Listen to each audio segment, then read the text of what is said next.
Delaware's transit service, moving forward. Live proudly, boldly, and with peace of mind by advocating for your health with an early cancer screening. The LGBTQIA+ community is at higher risk of cancer, but screenings can detect cancer early when it's most treatable, giving you the power to live exactly as you are. Talk to your healthcare provider today. If you don't have insurance, talk to a nurse navigator to see if you qualify for free screenings.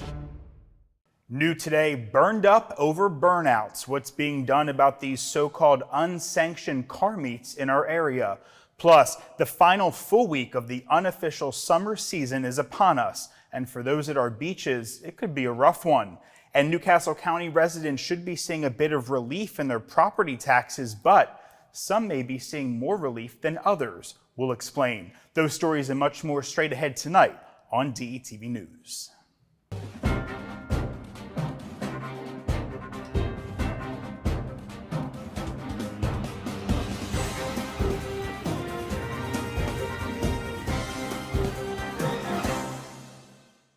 Good evening and welcome to DETV News. I'm Matt Ford. Thanks so much for being with us tonight. Topping the news today, Hurricanes Franklin and Idalia are both expected to take paths hundreds of miles east of Rehoboth Beach, but even that close, they're still already starting to chop up the Atlantic Ocean, going into the unofficial final week of summer on the Delmarva coast.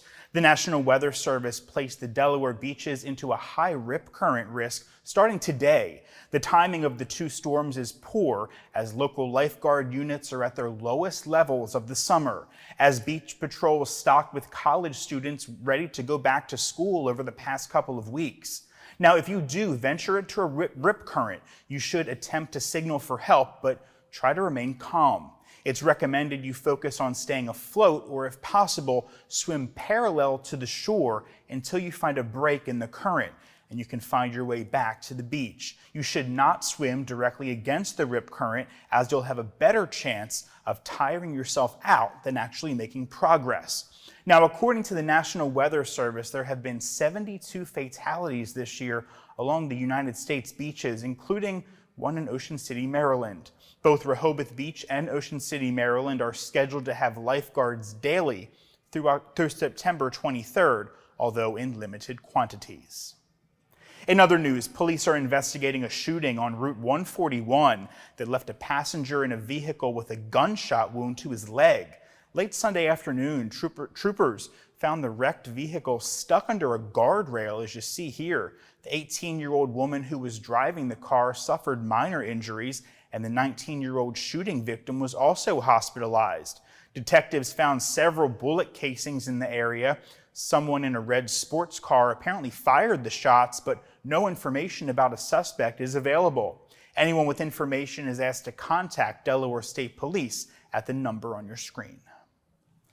Also, police are investigating a fatal crash Sunday morning on Route 113 in Georgetown in Sussex County. Investigators say a southbound car swerved across the grass median and was broadsided by an SUV headed northbound.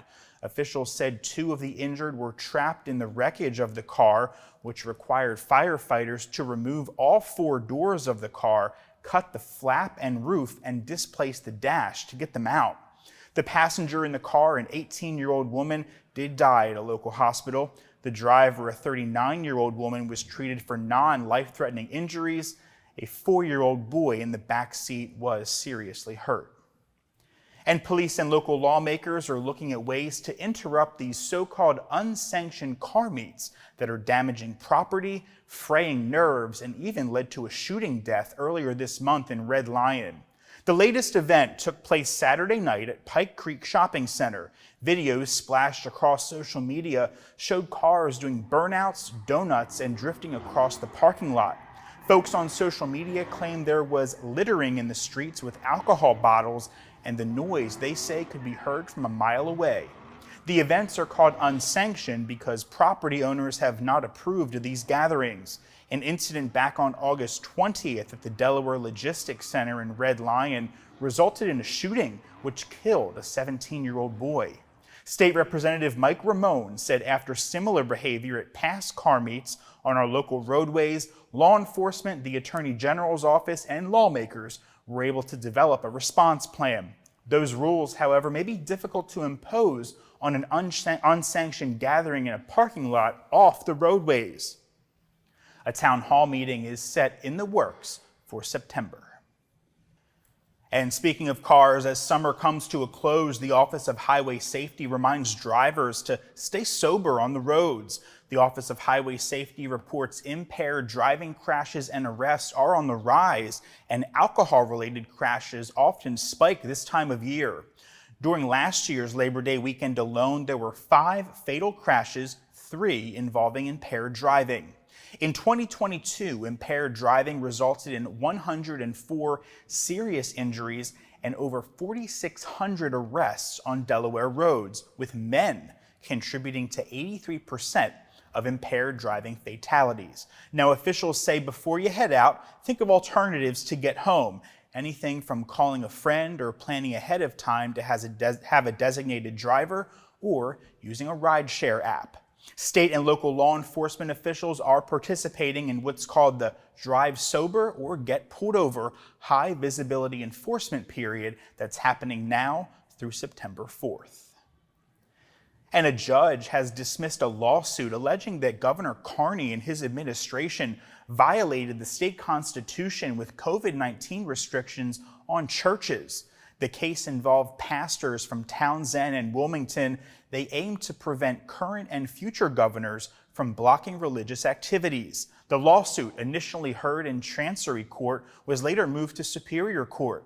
The judge did not address whether the Delaware Bill of Rights mandates churches stay open like retail stores during lockdowns. The pastor's lawyer, Tom Neuberger, plans to appeal this decision to the state Supreme Court. Neuberger seeks a constitutional law ruling on whether the governor's power to discriminate against churches while ignoring bills of rights freedoms is valid. And the EPA is involving Newcastle residents in addressing a polluted waste dump. A meeting at the Route 9 library gathered input on the East Basin Road groundwater site recently added to the Superfund list for extreme contamination. PFAS chemicals in groundwater in 11 wells triggered this. The EPA's aim to study and clean the site, possibly impacted by local sources like the Air National Guard Base and Newcastle Airport. This process could take years, with the delineation of contamination starting in 2024. A community advisory group will connect locals, the EPA, and regulators to discuss concerns and decisions. Groundwater is vital for Newcastle's 5,000 residents, and over 215 are served by public wells. Residents questioned effectiveness and responsibility for the pollution. Now, for more information about how you can get involved with the Superfund site, you can email the email address on your screen. When the county's 2024 budget was announced in May, it included a one-time 5% property credit for all residential parcels that will be seen in the 2023 property tax bills, which are already on their way to residential property owners in Newcastle if you haven't received yours already.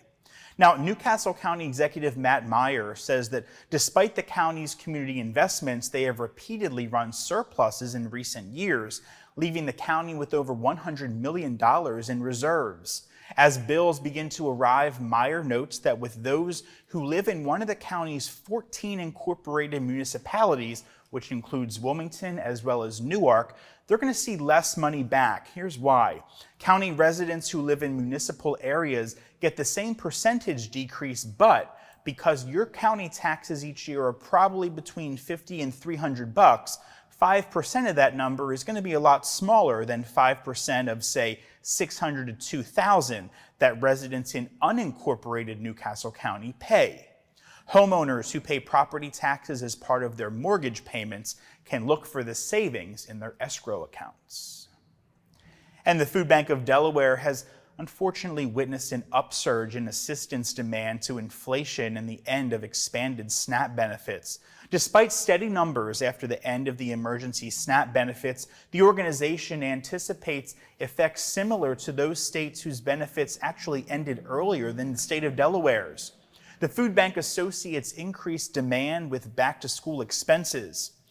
While close to 121,000 people in Delaware use SNAP benefits, food insecurity likely affects actually more than 325,000 individuals eligible for SNAP benefits but enrolled in Medicaid.